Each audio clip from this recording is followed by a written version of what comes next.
అండి అందరికీ నమస్తే. ఎంతో హెల్తీగా ఉండే జొన్న ఇడ్లీ అయితే ప్రిపేర్ చేసేసుకుందాము. ఈ వీడియో చివరి దాకా చూడండి, అప్పుడైతేనే మీకు నేను ఎలా చేశాను అనేది మీకు అర్థమవుతుంది. జొన్న ఇడ్లీ బరువు తగ్గడానికైనా అలాగే డయాబెటిక్ పేషెంట్లకైనా చాలా మంచిది, పిల్లలకైతే మరీ మంచిది. వారంలో ఒక 2 సార్లు అయినా ఇలా ట్రై చేయండి.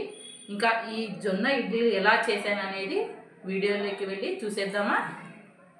జొన్న ఇడ్లీకి 1 కప్పు వరకు మినపగుండ్లు అయితే తీసేసుకొని ఇవి శుభ్రంగా కడుక్కోవాలి.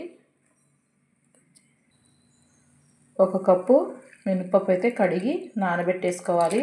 1 కప్పు మినపప్పుకి 2 కప్పులు జొన్నలు అయితే తీసేసుకుందాం. నేను ఏ కొలత అయితే చూపించానో ఆ కొలత ప్రకారమే తీసుకోవాలి. ఈ కప్పు 1 కప్పు వచ్చేసి మినపప్పు, 2 కప్పులు జొన్నలు. 2 కప్పుల వరకు జొన్నలు తీసుకున్నాం. శుభ్రంగా 1కి 2 సార్లు కడిగి మనమైతే పక్కన పెట్టేసుకుందాం. ఒక 4 గంటల సేపు అయితే నాననిద్దాం. ఇదిగోండి 2 కప్పులు జొన్నలు, అలాగే పక్క కొలతలతో 1 కప్పు మినపప్పు 2 శుభ్రంగా కడిగి 4 గంటల సేపు అయితే నానబెట్టుకోవాలి. తర్వాత గ్రైండర్ వేసేసుకుందాం. 4 గంటల సేపు బాగా నానిపోయాయి, అలాగే జొన్నలు కూడా చక్కగా నానాయి. ఇప్పుడు మనము గ్రైండర్కి వేసేసుకుందాం.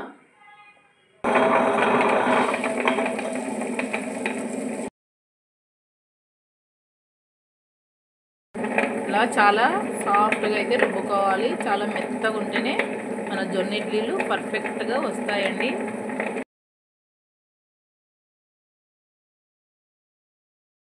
పర్ఫెక్ట్గా ఇలా సాఫ్ట్గా రావాలి. మన పాల మీద నురుగు ఎలా అయితే ఉంటుందో ఆ కన్సిస్టెన్సీలో రావాలి. చూసారా, చాలా పర్ఫెక్ట్గా అయితే వచ్చేసింది.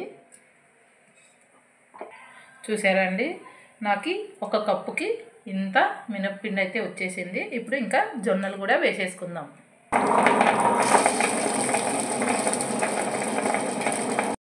గ్రైండర్కి వేసుకుంటేనే చక్కగా వస్తాయండి. మనం దోశ బ్యాటర్ అయినా ఇలా ఇడ్లీ బ్యాటర్కైనా గ్రైండర్ వాడితేనే చక్కగా ఉంటుంది. ఇంకా గ్రైండర్ లేనప్పుడు మిక్సీ అయినా వాడుకోవచ్చు. ఇలా కొన్ని అయితే వాటర్ పడుతున్నాయి. మనం జొన్నలు వేసేసాం కదా, కొద్దిగా 1 టీ గ్లాస్ వరకు అయితే వాటర్ పడుతుంది. ఇలా వాటర్ వేసేసుకొని మనము బరకలాగానే పట్టేసుకోవాలి. అలా అయితేనే ఇడ్లీలు చక్కగా వస్తాయి.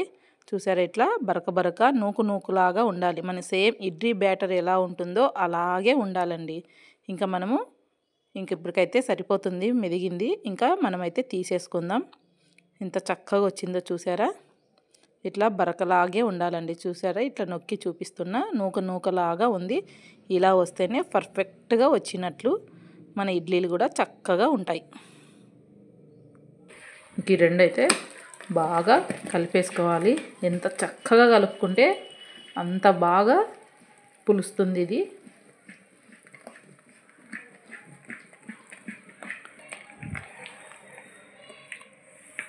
ఇట్లా కలిపేసి మూత అయితే పెట్టేసుకుందాం.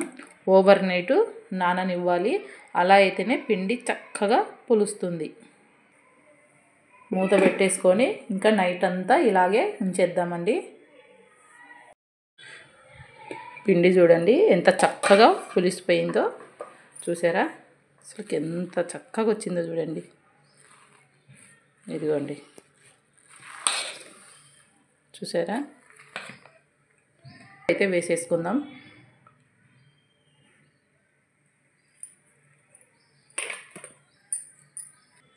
ఉప్పు వేసిన తర్వాత ఒకసారి బాగా కలుపుకోవాలి. చూసారా అండి, పర్ఫెక్ట్గా అయితే వచ్చేసింది మన ఇడ్లీ బ్యాటరు. ఎంత చక్కగా వచ్చిందో. ఇదే బ్యాటర్ని కొద్దిగా వాటర్ ఎక్కువ వేసేసుకొని దోశలాగా కూడా వేసేసుకోవచ్చు. చాలా చక్కగా వస్తాయి, చాలా కమ్మగా ఉంటుంది. ఇంకా ఇడ్లీలకైతే మనము పెట్టేసుకుందాం. ప్లేట్లకైతే ఆయిల్ అంటించేసుకుందాం. ఆయిల్ అంటించుకోవడం వల్ల చాలా చక్కగా వస్తాయండి, అతుక్కోకున్నట్ల. అందుకని ఆయిల్ మనం ఇలా రాసేసుకోవాలి. ప్లేట్లకైతే ఆయిల్ రాసుకొని పెట్టేసుకున్నాం కదా, ఇంకా ఇడ్లీ బ్యాటర్ అయితే వేసేసుకుందాం.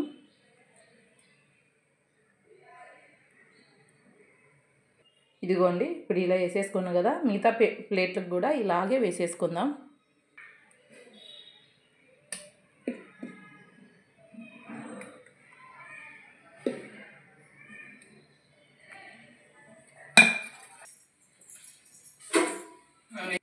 ఇడ్లీ పాత్రలోకి ఒక పావు లీటర్ వరకు అయితే వాటర్ అయితే పోసేసుకుందామండి. చూసారా సరిపోతున్నాయి ఈ వాటర్. ఇక ఇలా పోసేసుకున్న తర్వాత మనం ఇడ్లీని ముందే ప్రిపేర్ చేసి పెట్టుకున్నాం కదా ప్లేట్లలోకి, అది ఇక్కడ పెట్టేసుకుందాం.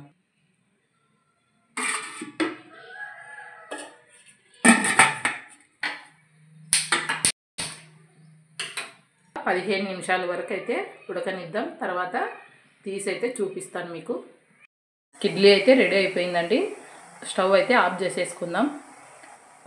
ఆఫ్ చేసిన తర్వాత ఒక 2 నిమిషాల వరకు అలాగే వదిలిపెట్టేయాలి. అప్పుడైతేనే ఇడ్లీలు చక్కగా వస్తాయి. ఇప్పుడైతే ఇడ్లీలు తీసేసుకుందాం. చక్కగా వస్తాయండి. చూసారా అండి ఎంత సాఫ్ట్గా వచ్చిందో ఇడ్లీ. వేడి వేడి ఇడ్లీ అండి. సూపర్ అంటే సూపర్గా ఉంటుంది. మన డైలీ కాకపోయినా ఒక వారంలో 2 సార్లు అయినా ఇలా ట్రై చేయండి. పిల్లలు అయితే లొట్టలు వేసుకుంటూ తింటారు. నేను ఎలా చేశాననేది ఈ వీడియోలో క్లియర్గా అయితే మీకు చూపించాను. ఈ వీడియో కూడా మీకు అర్థమైంది అనుకుంటాను. ఒకసారి అయితే టేస్ట్ చూద్దామండి. ఇడ్లీ చూసారా ఎంత సాఫ్ట్గా ఉందో అండి. ఇదిగోండి ఎంత చక్కగా వచ్చాయో చూడండి ఇడ్లీలు అయితే.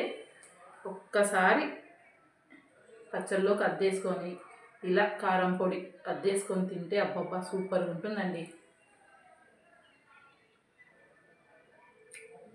సూపర్ అండి. పర్ఫెక్ట్గా వచ్చిందండి. నార్మల్ ఇడ్లీల కన్నా ఈ ఇడ్లీ చాలా సూపర్గా ఉంటాయి. ఖచ్చితంగా ఒకసారి ట్రై చేయండి. ఈ వీడియో మీకు నచ్చిందని అనుకుంటా. నచ్చితే ఒక లైక్ చేయండి, అలాగే షేర్ చేయండి. ఇప్పుడే మా ఛానల్ని సబ్స్క్రైబ్ చేసుకోండి. ఇంకొక మంచి యూజ్ఫుల్ అయ్యే వీడియోతో మళ్ళీ కలుసుకుందాం. Thank you. బాయ్ అండి.